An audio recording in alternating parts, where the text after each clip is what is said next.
부딪혀요? 부딪지. 자, 반갑습니다. 지금부터 3월 10일에 있었던 아시아 챔피언스 리그 2차전 강원FC와 마치다 젤비아 경기 리뷰를 해보도록 하겠습니다. 결과는 토탈 스코어 1대 0으로 강원FC가 8강 진출에 실패를 했죠. 그럼으로써 강원FC는 아시아 챔피언스 리그 엘리트 16강 진출로 이제 아침에 길을 마무리하게 됐습니다. 일단은 고생하셨으니까 박수. 한 줄 평부터 하도록 하겠습니다. 뭐 한 줄 평 일단 뭐 여러 가지 할 수도 있겠지만 고생하셨습니다 라고 하겠습니다.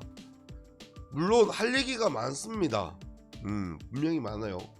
먼저 일단은 선발은 1차전 때와 큰 차이가 없이 나오지 않았나 라고 생각을 합니다.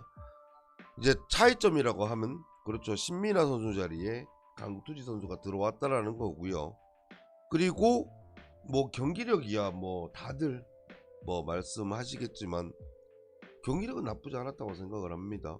하지만 아쉬웠던 점들은 그렇죠, 몇몇 선수의 실수, 좀 폼이 떨어진 듯한 느낌을 많이 좀 받았다라는 부분이 있고, 그리고 이게 우리가 작년부터 계속 느껴지는 건데 우리 강원FC의 고질적인 문제가 있죠. 바로 득점력.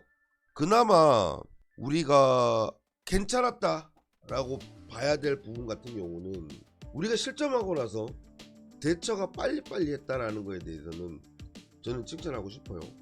분위기도 우리가 다시 빨리 들고 왔고, 그런 대처 부분, 그리고 이번 경기 같은 경우는 저는 그걸 많이 느꼈습니다. 1차전 때 우리가 슈팅이 많이 없었잖아요, 솔직하게.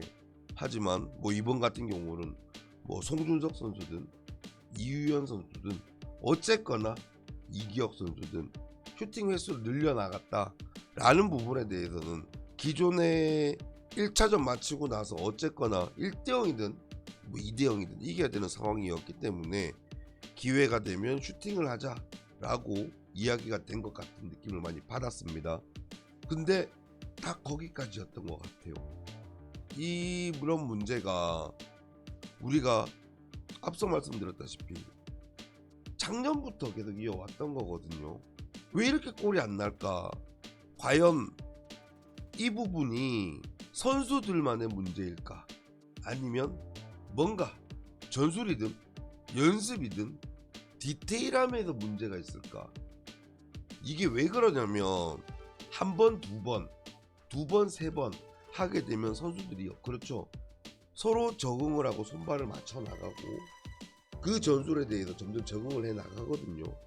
그래서 그 안에서 또 선수들의 센스, 실력들이 발동이 되면서 플러스 알파가 돼가는 상황이 많이 나오는데, 이런 고질적인 문제가 고쳐지지 않는다라는 거, 그리고 분명 작게나마 작년과 올해와 전술적인 부분이 약간 차이는 있습니다. 하지만 그 부분은 고쳐지지 않고 있다라는 부분에 대해서는 좀 디테일하게 생각을 해봐야 될 것 같습니다. 저도 여러분도 아시다시피 물론 리뷰를 하면서 그래도 우리 강원FC를 응원하는 쪽, 그래도 뭐 누구를 질타하지 않는 쪽, 그런 식으로 리뷰를 많이 하는데 이번 경기도 그렇고 저번 경기도 그렇고 그런 얘기도 했었죠. 뭐 폼이 떨어진 선수가 보인다라거나, 방금도 그렇죠, 이게 어느 쪽에서 문제인지, 과연 선수만의 문제인지, 전술 디테일의 문제인지, 아니면 연습 디테일의 문제인지, 이런 부분까지 이야기를 할 수밖에 없는 상황이라고 생각을 합니다. 물론 그렇게도 생각할 수는 있어요. 앞서 말씀드렸던 것처럼 작년과 올해가 전술이 약간 다릅니다. 그런 부분에 대해서 동계훈련에서 훈련을 하고 이제 실전 들어가지 않느냐 라는 말을 해야 되는데, 우리가 이번 시즌 동계훈련을 하고 나서 지금 5경기를 했거든요. 그렇죠, 상하이 하이강이랑 멜버른 시티와 울산 HD와 마치다 젤비아와의 2번, 5번의 경기를 했는데 어떻게 보면 다른 팀보다도 그렇죠. 현실적인 경기 감각을 더 많이 키운 건 맞다라고 생각을 합니다. 그렇다면 적어도 4-5경기쯤에서는 어느 정도 결실도 나와야 되는 부분이 있다라고 생각을 해야 돼. 결실이 안 나오더라도 보여지는 게 있어야 된다라고 생각을 하거든요. 근데 그런 부분이 아직까지는 득점력 쪽에서는 좀 아쉽지 않나 라는 말은 드릴 수 있을 것 같습니다. 물론 이제 리그가 1라운드를 시작을 했고 우리에게는 37라운드가 남았기 때문에 더 발전돼 나갈 가능성은 분명히 있다라고 생각을 해요. 물론 그렇다고 해서 우리가 5경기 동안 1득점 했다고 해서 지금 이거를 질타하고 싶은 생각은 없습니다. 왜? 이제 리그는 이제 시작이니까. 우리의 메인은 뭐야? 리그니까. 그렇기 때문에 질타하는 마음은 없으나 한 번쯤은 디테일하게 좀 챙겨봐야 되지 않겠나라는 말씀을 드리고 싶은 겁니다. 많은 팬들이 솔직히 뭐 fem코도 그렇고 인스타에서도 그렇고 많은 질타를 해주고 계시는데 저는 결과적으로만 생각해도 될 것 같아요. 무슨 말이냐, 우리 강원FC가 예전에도 말씀드리고 있는데 창단 이후 최고의 강원FC를 우리 팬들이 즐기고 있다고 생각을 하고요. 그리고 뭐 최고의 성적이라든가 그리고 최고의 기록이라든가, 그렇죠, 2시즌 연속 상위 스플릿, 아시아 챔피언스 리그 16강 첫 진출에 이런 부분에 대해서는 분명히 좋은 시기를 즐기고 있고 그리고 그만큼의 기준치도 올라갔다고 저는 분명히 얘기할 수 있을 것 같아요. 왜?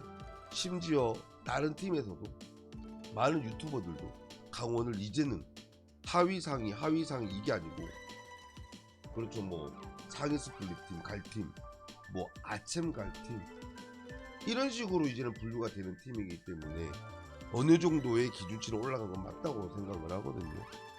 물론 그런 성적을 계속 내주길 바라는 팬의 마음도 있죠, 당연히. 저도 그렇고.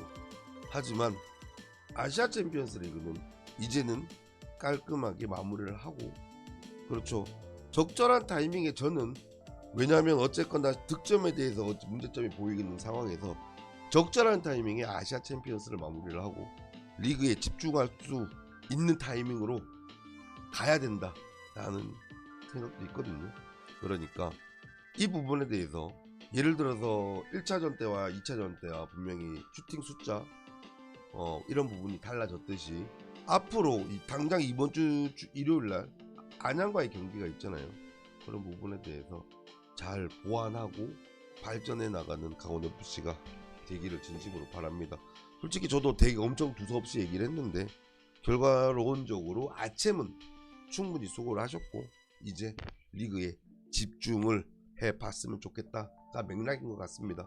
자, 마지막으로 어쨌거나 고생한 우리 감독님, 선수들, 그리고 멀리 원정 간 우리 원정 팬분들 고생하셨다고 박수 치면서 리뷰 마치도록 하겠습니다. 수고하셨습니다. 보디쳐요? 보디지.